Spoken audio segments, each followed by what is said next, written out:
Hello everyone, and welcome back to the channel. Today, I am doing another deck profile and beginner guide.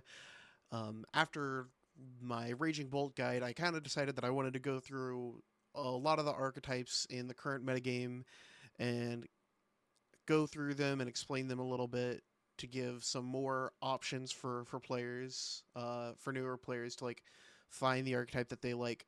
And so today we're moving on from Raging Bolt, and we're going to kind of a counterpart deck for it. They're very similar in a lot of ways, but this is Miraidon EX. So Miraidon EX is another super aggressive, big basic deck. So you put down your big guy, you attach the energy, and you swing. Um, where it kind of differs a little bit is it has a lot more lines in terms of attackers that you can use, and so it kind of gives you some more options to play around when you're looking for what to what to play down and um, what matchups every attacker is good for. Um, and so there it's like less cards played than Raging Bolt a lot some of the time. It can be. Um, but it has way more kind of nuance and decision making, it feels like. Um, the issue with this deck and why I personally like Raging Bolt more than it is that I feel like this deck can have some consistency issues, right? Professor Sada's guaranteed energy acceleration, and it lets you draw more cards, so you have these massive hands. Whereas Miraidon, sometimes you have some pretty weak hands, because you're not drawing all the way through your deck, and even when you are that 16 energy in the deck list, makes it kind of hard to get there. However, Electric Generator can technically go through more of your deck and get more energy at a time. So it's kind of a weird back and forth with consistency where, like, Sada may be guaranteed, but you can play multiple generators in the same turn. Um, it's a weird push and pull with the decks. So I'm gonna go ahead and move on to the deck profile and kind of talk about some of the pieces here. So Miraidon EX is how does it function? Where does it come from, right? So all based off of this Miraidon EX, right? 220 HP, and it has the Tandem Unit ability, which allows you to search your deck for two other Lightning Pokemon and put them onto your bench. Put them directly onto your bench. This can chain into each other, so you can Miraidon for another Miraidon, and then use the other Miraidon's Tandem Unit, right? Um, and so this just kind of accelerates your guys super fast. You're trying to get out just as sometimes as much as you can. Like I said, there's some more nuance where sometimes you don't want to, depending on the matchup. But for the most part, you're getting out the Miraidon so that you can get out all of your other Lightning Pokemon, um, which are often your primary attackers. Now let's go over some of these attackers. So we have first and foremost the Iron Hands EX. Amp You Very Much is a very powerful attack in the current metagame. Less powerful than it was a few rotations ago. The game has kind of sped up and gotten more and more towards these large HP basics being as good as they are, which means Amp You Very Much doesn't have as much value. But for 120 damage, if you knock out an opponent's Pokemon, you can take one extra prize card. What this means is you can knock out the one prizers and take two. And that is what this deck wants to do. It wants to be on that 2/2/2 prize path, just like Raging Bolt. So that is one of the attackers that you can go through. Another one is the Raikou V.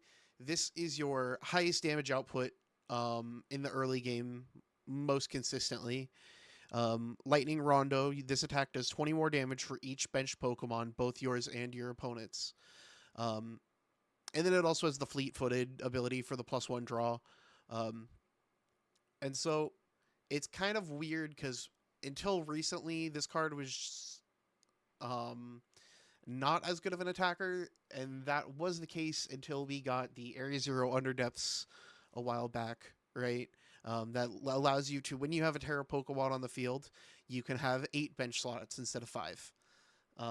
Now, the Terra Pokemon of choice is this Pikachu EX. Unfortunately, we don't use the Topaz Bolt with the Pikachu EX. The energy cost is just a little bit too inconsistent to set up, but it's a 1 retreat, and the Resolute Heart ability makes it so they can't just bring up your Terra Pokemon and knock it out. It does leave you with some more consistent options than the previous option, which was the Mewtwo EX, which was a Terra type Lightning as well. Now, the last attacker, other than the Miraidon can be an attacker. The Photon Blaster attack is quite relevant in a lot of matchups. Notably, it can one-shot Regidrago V, not Regidrago V-Star, but Regidrago V, which is very, very important. But the last attacker is this Raichu V, which kind of has... It's kind of like one of your later game attackers. You don't really that often get to set this guy up in the early game, but you're going with this dynamic spark attack, which allows you to discard any amount of energies, any amount of lightning energy from any of your Pokemon, and it does 60 for each.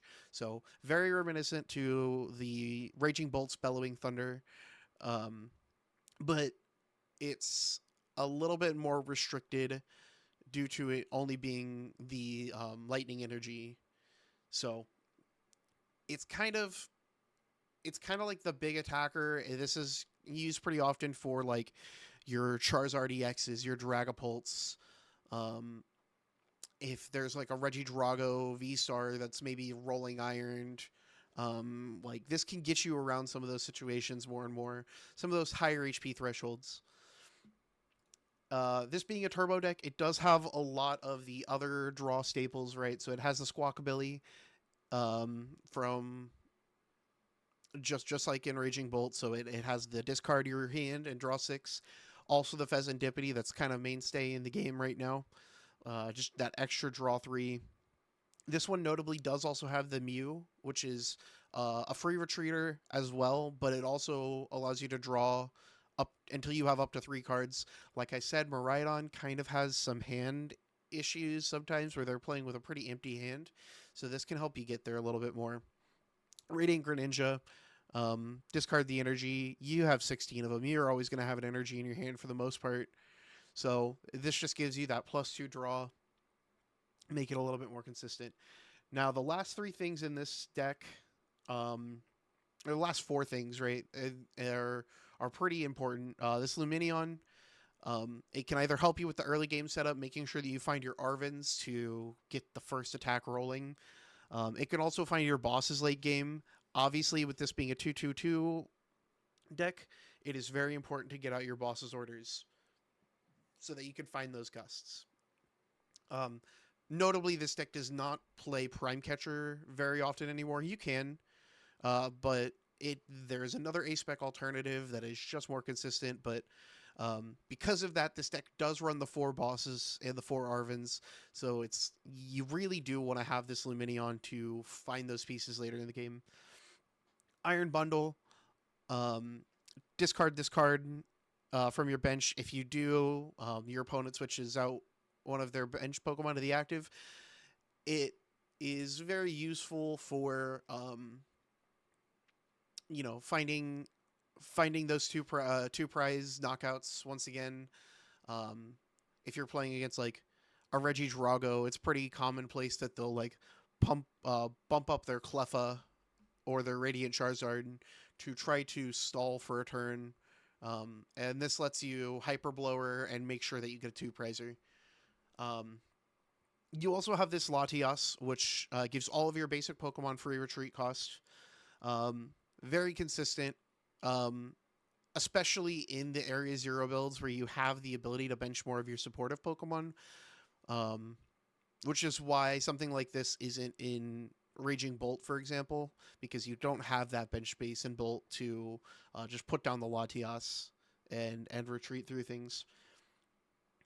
And lastly, and this is like the big thing that turned Miraidon this recent set release into kind of what it's become, is this Magneton.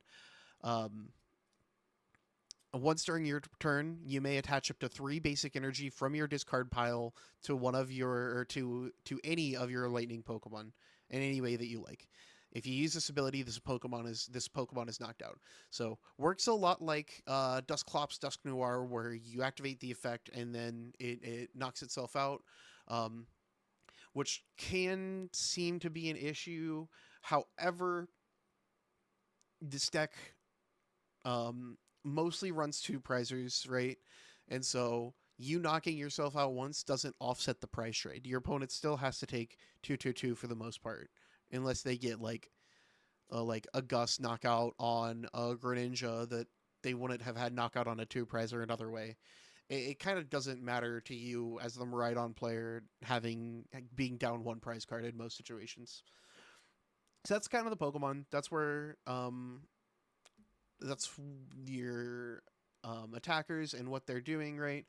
But how do we get these powered up? How do we get them in play? So, this build is all pretty much centered around this electric generator. Look at the top 5 cards of your deck, and put 2 lightning energy you find there to your benched Pokemon in any way that you like. So this is obviously really strong energy acceleration, right? And this is why we run the 16 lightning that we run in this deck, because you're trying to make sure that you're always hitting at least 1 with your electric generator. Most of the time, obviously, hitting 2 is better, but this how many energy you run is just trying to guarantee that you always hit at least 1. Beyond that, we have the Area Zero that we talked about before. You put the Pikachu EX in play, and it allows your Raikou to be swinging for big damage.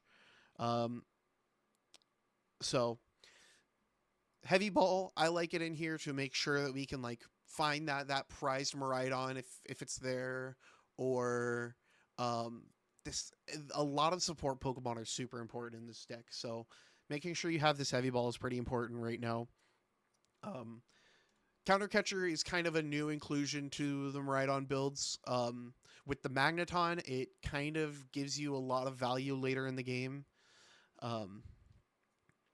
where you can go for a play where you knock out your Magneton to go off of even prizes, forcing yourself below your opponent in the prize race. But that allows you to counter catch and guarantee a specific grab with the Gust. Secret Box is the A-spec of choice in this deck. Discard 3 cards, and then search your deck for an item, a Pokemon tool, a supporter card, and a stadium. So the Area Zero is kind of why we play the Secret Box now, right?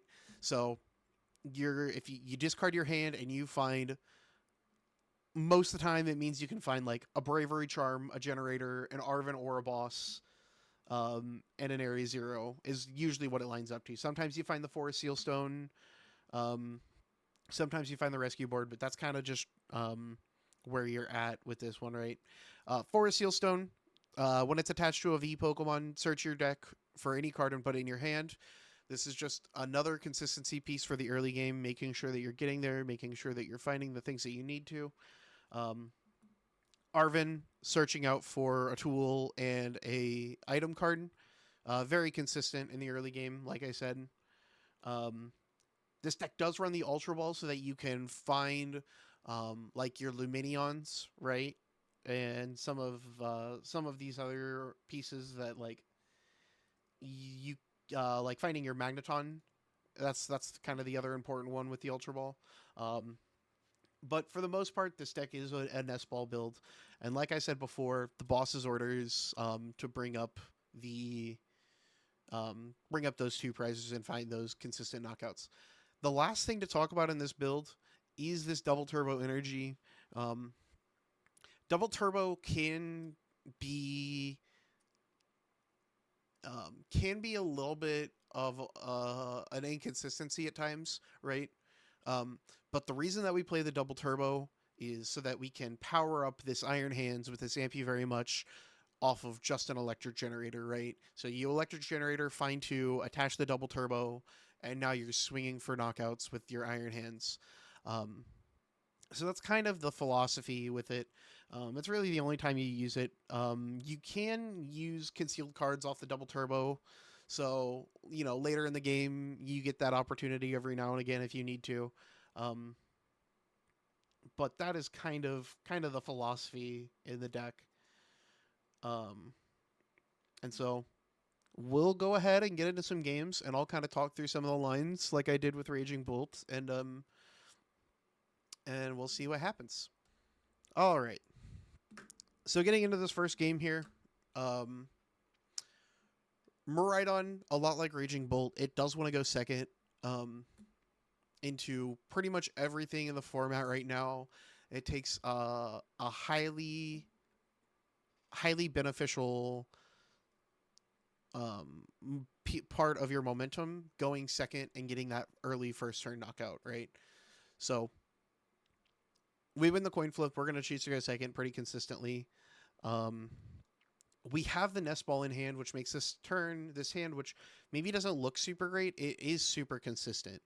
It gives us Nest Ball into Miraidon or Nest Ball into Squawkabilly, depending on what this opening hand is. We do see the Hoot Hoot, which makes us think that this is Terapagos. Terapagos is a super bench-heavy deck, right? Which is beneficial for us. We'll see what they grab off of this Nest Ball. If this is a Rotom fan, I'm pretty confident in guessing that this is a... Yeah, so... Is Terapagos. This could be Palkia Terapagos, which would be really good for us, too. Importantly, Iron Hands one-shots the Palkia, letting you get, like, letting you get, like, two-turn games. We are probably going to be powering up on Iron Hands if we can this turn. Terapagos' big benefit is that... Okay, so it is Terapagos Palkia, for sure. A big thing with Terapagos is trying to get these one prize board states where they can force you to take a one prizer when you don't want to. However, Iron Hands kind of gets around that. Okay, they're gonna bench the Terapagos. That is interesting.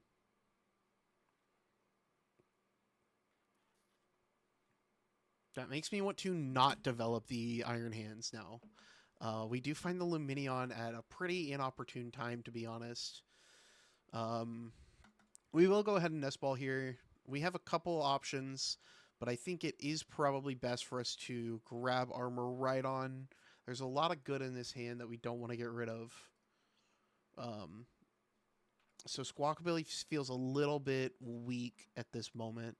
So we will grab the Miraidon.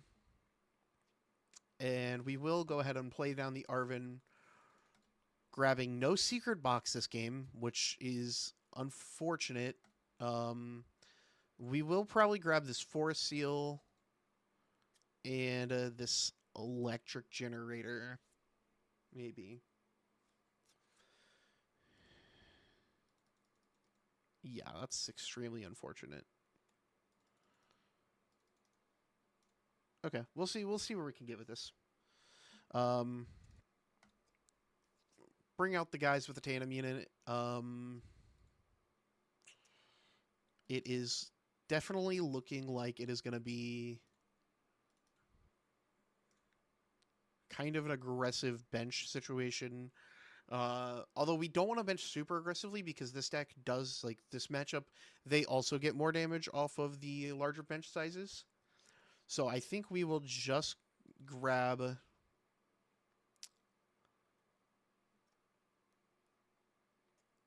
I think we'll grab the Raikou and the Pikachu. I'm not super worried about playing down Area 0 this turn. We likely don't need to. But what this lets me do is we will hit our Electric Generator first, find the 1, and attach it to this Raikou. And we will hit the fleet-footed, I think.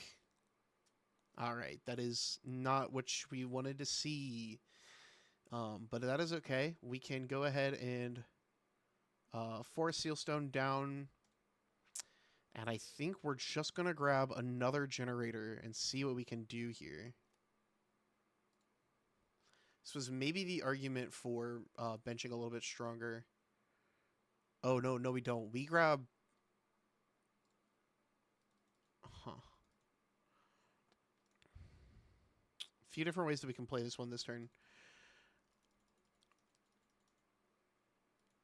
This puts me up to puts me up to 160.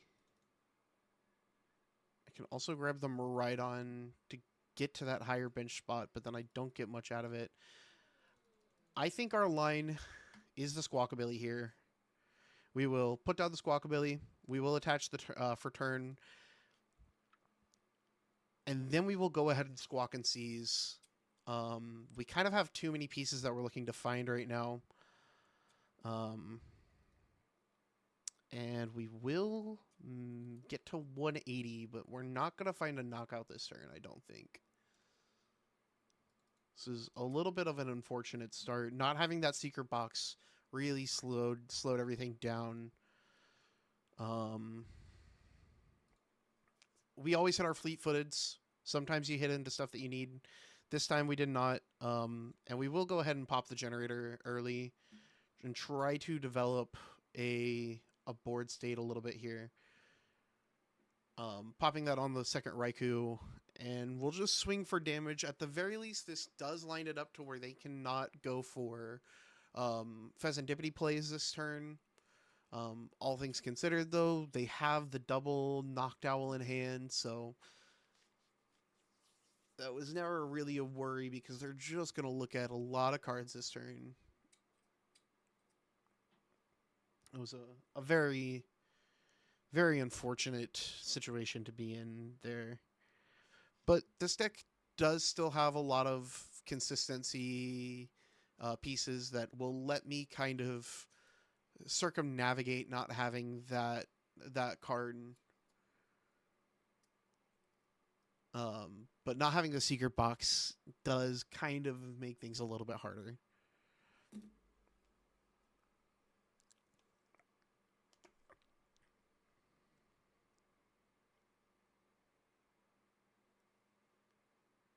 Finding double Nest Ball, probably for the Palkias here, if I were to assume. I'm trying to think what else they would grab.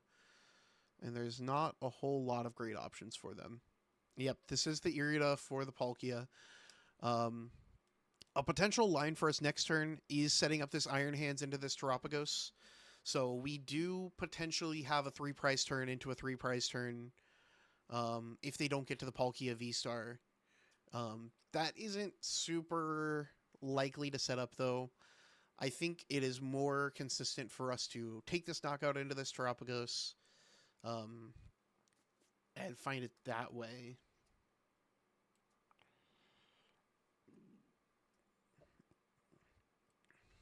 It's interesting. Usually setting up that Terapagos is kind of bad for this deck early in the game.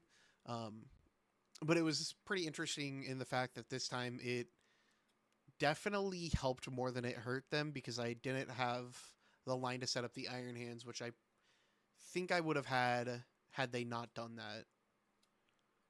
Because I had the double turbo in hand. I hit 2 off of generators eventually. It's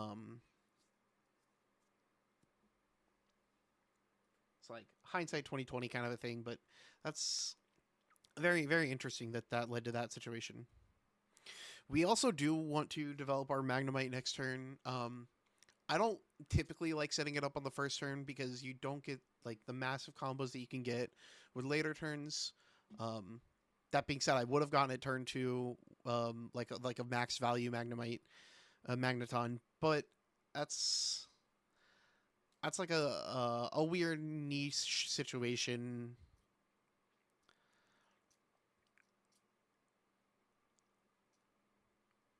I actually don't know if they can get this knockout this turn, though. They didn't have the attach onto the Tropicos last turn, and they can't get to the Palkia V-Star. They do have the Glass Trumpet onto the secondary Terapagos. So if they have the switch, then we could still see a knockout this turn.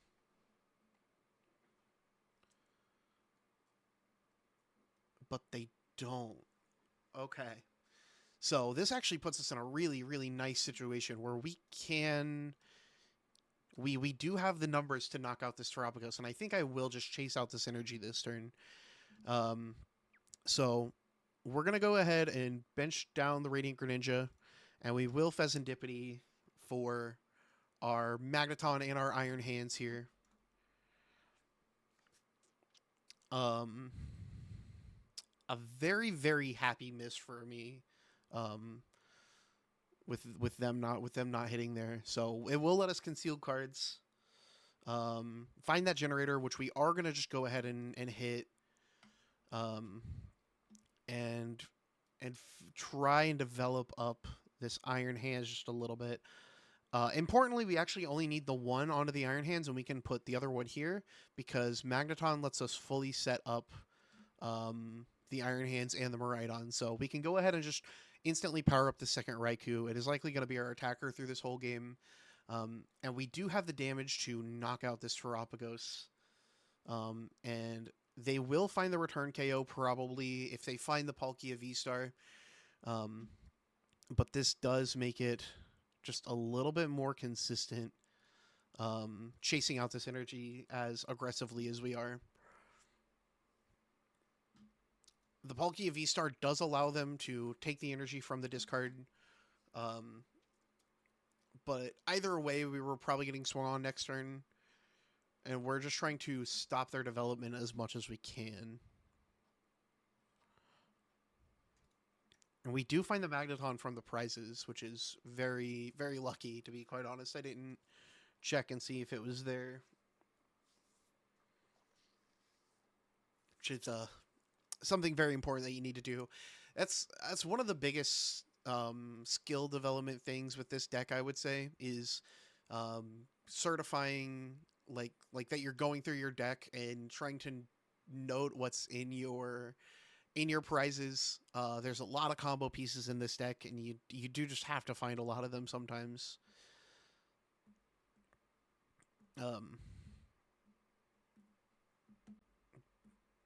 Which I did not do, but gonna go relatively unpunished at the very least. So the Subspace Well does get the knockout. We will evolve into this Magneton, but I don't actually think we're gonna use it this turn. I think we got ahead in the prize race, and we are completely developed. I think we are very okay to just pop the generator because we have them. See a couple energy. We're going to fully develop up this Miraidon before we develop up this Iron Hands, because it is more relevant into the majority of this matchup. I actually think there's an argument to be swinging onto this Palkia with it in case they pop down like an Ursaluna next turn, which would slow me down because I can't get the knockout with anything other than Raichu, which we actually do have lines to. We'll go ahead and fleet-footed. And I actually do think we are just going to start setting up this this Raichu now. We can pop the Arven. I actually don't even think I want to. This is going to be a deck search Arven, as interesting as that is. Nest Ball means next turn we can find our Fezandipiti when we get knocked out. And I will go ahead and put the Charm down onto the Raichu to try to disincentivize some plays on it this next turn, although I don't think it is ever that relevant in this matchup.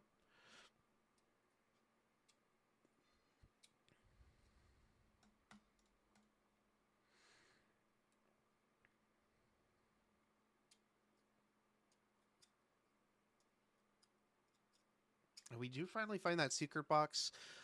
Fortunately, And unfortunately, in some cases, and depending on how you look at it, we are not really going to be using it anymore this game. Um, but we that's because we have found our way there. I don't know what they grabbed off that Night Stretcher. Another Terapagos, but I don't think that matters. I think the only situation where we're ever in trouble is if they have down the Ursaluna. But we'll see what they do. Fezandipiti comes down, so there's a guaranteed no Ursaluna drop. But we kind of have a checkmate board state at this point. The Magneton's developed, so we have guaranteed energy advancement next turn. It's pretty over, to be honest.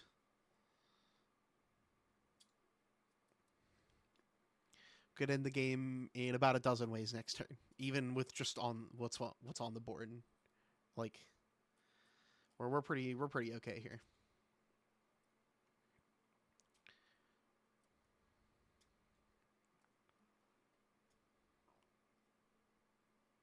So this just kind of shows the power level of Miraidon, right? Like, they also obviously whiffed, but us having that whiff turn and like just immediately keeping up this pressure and getting these checkmate board states like this where you're able to just develop so much in one turn. It's very, very aggressive in that way, and kind of has a lot of interesting consistency with its combos. This deck is quite a bit harder than Raging Bolt. It's still probably one of the easier decks in the format, but there is quite a bit more nuance to the lines played. So that is something to keep in mind if you are thinking about playing Miraidon. That being said, kind of my philosophy with these deck profiles is I am going to be getting like into the higher and higher skill brackets of gameplay. So we will be doing more and more.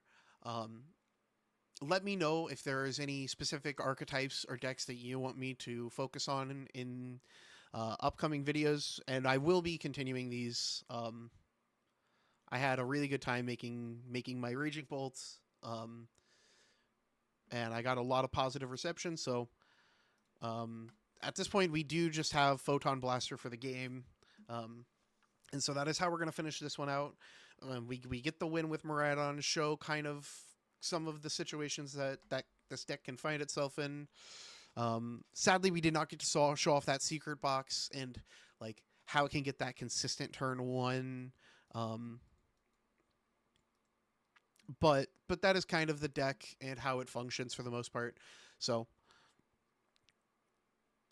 let me know if there is a specific deck that you want me to focus on in the future, or if there is something outside of a deck profile that you want to see, to kind of for some of these like teaching exercises for these newer players. But beyond that, that is going to wrap up the games for today. Thank you for watching.